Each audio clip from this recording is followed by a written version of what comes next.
We all stumble in this life, brothers. We all bear the scars of words spoken in anger, of deeds done that we would undo if given the chance. And yet, look back with the clarity of hindsight, and you will see a truth. In that moment, with the tools and wisdom you carried, you were doing your best. A warrior in the forge does not wield the flame as a master at first strike. He learns by burning, by failing, by reshaping the steel. We stand here now, armored with new knowledge, and judge our former selves as though that boy, that younger man, should have known what we know now. But he could not. He walked the path with the clarity he possessed at the time, fumbling in the dark as all initiates must before they feel the heat of the flame. To condemn yourself for the past is as foolish as scorning a neophyte for not mastering the bolter on his first day. You learned by falling, by bleeding, by rising again. Every scar carved into your heart was part of the crucible that forged you into the man you are now. Forgiveness, then, is not weakness. It begins not with grand gestures, but with the truth. You were always striving, even when that striving seemed clumsy, even when it led you into error. To see this is to soften. To soften is to begin to forgive. Forgiving yourself is not erasing the past, nor pretending it never happened. It is recognizing it for what it truly was. An experiment in being alive, a step in the eternal trial of fire that tempers steel. Every harsh word, every wrong choice was not heresy against existence, but one more hammer strike shaping your soul. Yet too many of us carry our mistakes like stones in a sack, dragging them year after year. We replay them in our minds like echoes of bolter fire, wishing we could change the outcome. But the past is finished. It is ash scattered by the wind. To keep punishing yourself is to fight ghosts that no longer exist. Learning is alive. Condemnation is dead weight. One lifts you forward, the other binds you to a corpse of who you once were. Compassion for yourself is laying down that heavy sack. Realize you are not the one who stumbled. You are the one who rose from stumbling. That is your freedom, your rebirth in the fire. And what is true of yourself is true of others.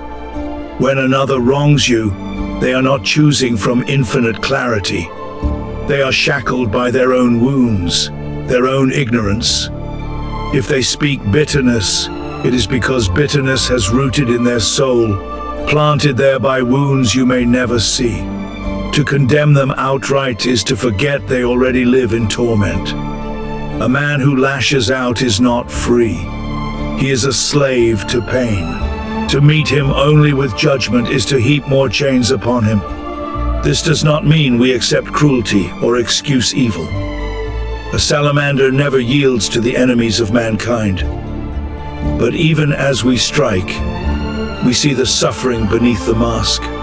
We see the broken child beneath the rage. And when we see this, even if we must sever ties, we do not carry hatred in our hearts. That is the beginning of forgiving the world. It is easy to judge. Judgment is quick. It makes a man feel mighty. But to understand, to imagine another man's war within his soul, that is the true strength. For their rage is the same rage you once carried. Their blindness, the blindness you too once stumbled in. To see yourself in your brother, even when he fails, is rare wisdom. When you see this, forgiveness is no longer a duty. It becomes the natural response. For you realize there was nothing to forgive, only wounds to understand. Hurt men hurt others. Pain breeds pain. A father wounded in youth may wound his sons. A bitter word cast at you may spill out of your mouth at another. Thus the chain endures, link by cursed link, unless you break it, unless you refuse to pass it on. Forgiveness is the hammer strike that shatters the chain. It is saying, here the cycle ends. Not because the other deserves it, but because you will no longer bear the poison forward. Forgiveness is not for them, it is for you. It is how you reclaim your spirit from endless echoes of resentment. Understand this. Forgiveness does not mean welcoming a serpent back into your camp. Many times it is silent, done within the chambers of your own heart. You can forgive and still walk away. Forgiveness is not foolishness, nor does it demand forgetting. It demands only that you no longer let the fire of hatred burn within you, for that fire devours only the one who holds it. To cling to resentment is to chain yourself to the very thing you wish to escape. By letting go, you release not only the other, but yourself. Sometimes in that release, others change. But even if they never do, you are free. That is the hidden power of forgiveness. True strength is not cleverness. It is not victory in argument. True strength is the heart that sees another's suffering and understands its root. No one wakes and chooses bitterness for the sake of it. They are shaped by causes, by wounds that stretch back through time like the scars of old night. To see this truth is to hold a higher wisdom. It strips away the satisfaction of judgment, but replaces it with liberation. For how can you hate a link once you understand the chain? At the deepest level, forgiveness is not even a moral act. It is recognition of unity. On Nocturne, every brother knows that when one fails at the forge, all share in the lesson. The hammer and the anvil are not separate.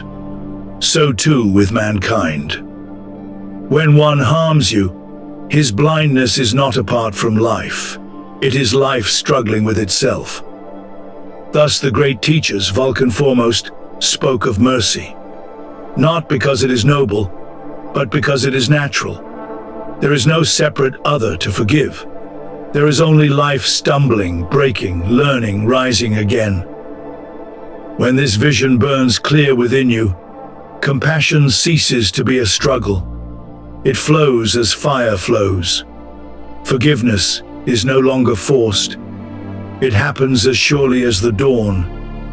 And when you stop demanding perfection from yourself or from others, you see the beauty of this broken dance of mankind. Forgiveness is not erasing the past, but loosening its grip. It is freedom lighter than judgment, peace deeper than resentment.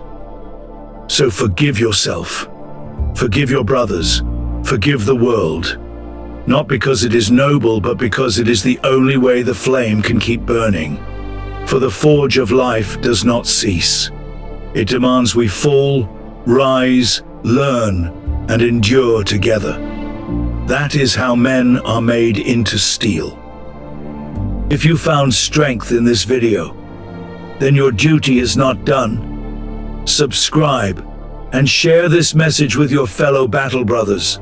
For strength, for purpose, for the Emperor, and for you, brother.